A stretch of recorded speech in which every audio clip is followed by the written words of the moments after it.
नमस्कार, मेरा नाम नीतीश है और आप देख रहे हैं breaking news with Nitish. YouTube पर एक बिल्कुल नए बैनर के तले जिसका नाम है लेमन चुस्की। जी हां, अगर आप यूट्यूब के सर्च इंजन पर जाकर LEMONCHUSKI टाइप करेंगे तो आपको हमारे हार्डकोर न्यूज का ये स्पेशल शो नजर आ जाएगा। इसके अलावा भी हम आपको जानकारी दे दें कि अपने इसी प्लेटफॉर्म पर आने वाले दिनों में हम एंटरटेनमेंट का भी एक नया शो शुरू करने वाले हैं जो मनोरंजन की दुनिया को, एंटरटेनमेंट की दुनिया को बिल्कुल नया आयाम देगा, एक नया डायमेंशन देगा। तो आइए अब रुक करते हैं आज की स्पेशल एक्सक्लूसिव रिपोर्ट का, जिसमें हम आपको बताने वाले हैं कि जम्मू कश्मीर का रजौरी जिला पूरे देश में फेक आर्म्स लाइसेंसेस का हेडक्वार्टर बन चुका है।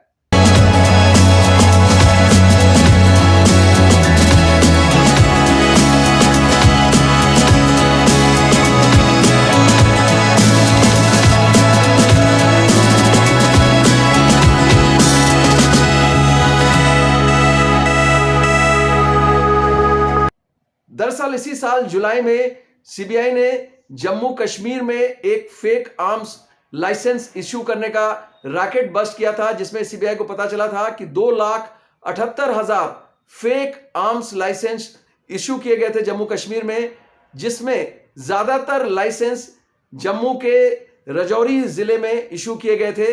और सीबीआई ने जब मामले की पड़ताल की तो पाया कि इसमें एक रैकेट ऑपरेट कर रहा था। सीबीआई ने इस सिलसिले में 41 जगहों पर रेड की थी इसी साल जुलाई 2021 में, और इसमें कई आईएएस अफसर भी शामिल थे। उनके घरों पर, उनके रेजिडेंस पर, उनके ऑफिसेस पर भी इस सिलसिले में रेड हुई थी। जम्मू एंड कश्मीर से फेक गन लाइसेंसेस को इशू करने का जो मामला है वो भ्रष्टाचार से संबंधित दिखाई देता है, जिसके कि भारत की आंतरिक और बाह्य सुरक्षा के लिए गंभीर इम्प्लीकेशंस हो सकते हैं। और वर्तमान समय में इस मामले की जांच सीबीआई के द्वारा की जा रही है। सीबीआई ने पिछली 25 जुलाई को एक बड़ी रेड भी कंडक्ट की थी, जो कि 40 स्थानों पे की गई थी, और ये जो स्थान थे वो जम्मू एंड कश्मीर और दिल्ली के थे। और इस तरह की रेड के माध्यम से सीबीआई ने इस पूरे जो भ्रष्टाचार का एक जो पूरा तंत्र था उसको बस्ट करने की कोशिश की है। सीबीआई ने यह भी दावा किया है कि उसके पास इस तरह के डॉक्यूमेंट्स हैं जिसके की माध्यम से पता चलता है कि 2012 से 2018 तक के बीच में करीब 2,80,000 की संख्या में fake gun licences Jammu and Kashmir से इशू किए गए।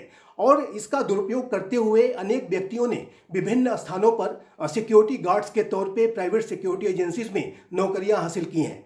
और इस संदर्भ में केरला में भी कुछ लोगों को गिरफ्तार किया गया है, जो कि विभिन्न सिक्योरिटी एजेंसीज के माध्यम से रिक्रूट किए गए थे।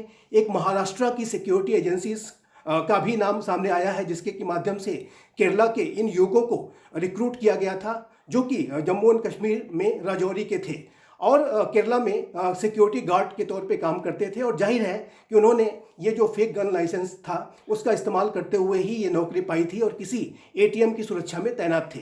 तो जाहिर है कि ये जो व्यक्ति जिन्होंने भी इस तरीके के गन लाइसेंसेस पाए थे वो इनएलिजिबल थे, और इन्होंने ये जो गन लाइसेंसेस थे फेक डॉक्यूमेंट्स के आधार पर पाए थे। और इस तरह की भी रिपोर्ट्स रहीं कि ये जो गन लाइसेंसेस इन व्यक्तियों ने पाए उसमें जो उन्होंने डॉक्यूमेंट्स लगाए, जो अपनी फ़ोटोज़ वगैरह लगाई, वो भी डॉक्टर्ड थी, वो भी फ़ोटोशॉप के माध्यम से उसे अनेक तरीके का फेक तरीके से बनाया गया था। और इस तरीके की आइडेंटिटी दी गई थी कि वो किसी आर्म फोर्स से पहले संबंध रखते थे या उसके लिए काम कर चुके थे। तो जाहिर है कि ये जो पूरा मामला है ये भ्रष्टाचार से संबंधित मामला दिखाई देता है। लेकिन ये चूँकि आर्म्स से जुड़ा हुआ मामला है, हथियारों से जुड़ा हुआ मामला है, इसलिए इसका जो दुरुपयोग है भारत की आंतरिक सुरक्षा के लिए भी किया जा सकता है। तो ये तो हमने आपको बताया कि कैसे सीबीआई ने जम्मू कश्मीर में फर्जी आर्म्स लाइसेंस इशू करने के एक रैकेट का भंडाफोड़ किया। इसी से एक जुड़ी कहानी केरला से भी है, जहां पर सितंबर के महीने में केरला पुलिस ने 24 गार्डों को अरेस्ट किया था। जी हां, ये गार्ड्स डिफरेंट सिक्योरिटी एजेंसीज के साथ काम कर रहे थे और ये गार्ड बैंक से पैसा लाने ले जाने का काम किया करते थे। कोई प्राइवेट बैंक के साथ इस प्राइवेट एजेंसी का टाई अप था, जिसमें ये गार्ड्स काम किया करते थे। इन 24 लोगों को, 24 गार्ड्स को जब केरला पुलिस ने अरेस्ट किया, और करमाणा करके एक जगह है केरला में, उनके खिलाफ वहां पर मुकदमा भी दर्ज किया गया। अपनी जांच में केरला पुलिस ने पाया कि इनके लाइसेंस भी रजौरी से ही इशू किए गए थे। इनके पास, इन गार्डों के पास फेक लाइसेंस थे, फेक आर्म लाइसेंस थे, और वो रजौरी से इशू किए गए थे। इसके तार भी सीबीआई के इन्वेस्टिगेशन से जुड़ते नजर आए, जिसमें सीबीआई ने जम्मू कश्मीर में एक फर्जी आर्म लाइसेंस इशू करने के रैकेट का भंडाफोड़ किया था।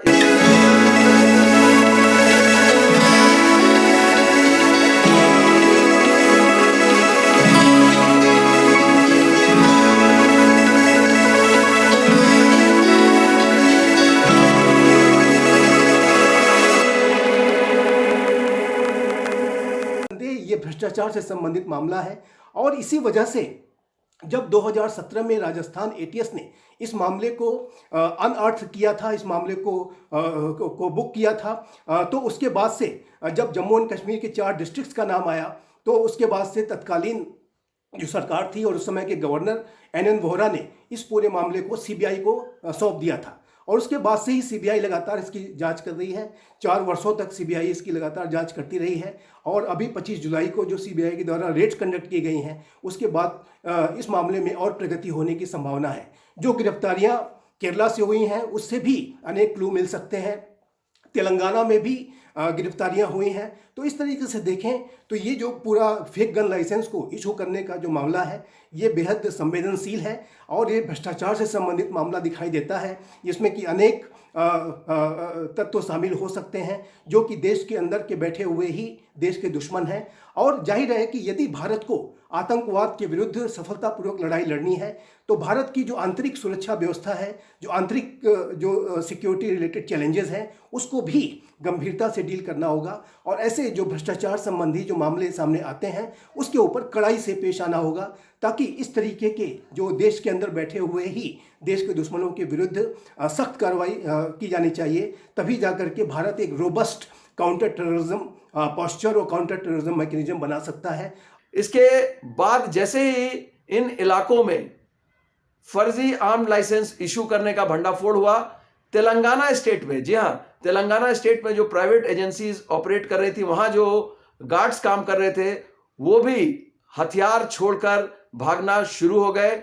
और जब वो हथियार छोड़कर भाग रहे थे, उसमें से 3 लोग जो प्राइवेट सिक्योरिटी एजेंसी के साथ काम करते थे तेलंगाना में, उनके हथियार तेलंगाना एक्सप्रेस में पाए गए, और जीआरपी ने इन हथियारों को बरामद किया। और जब इसकी जांच की गई तो पाया गया कि ये इन हथियारों के लाइसेंस भी रजौरी से ही इशू किए गए थे।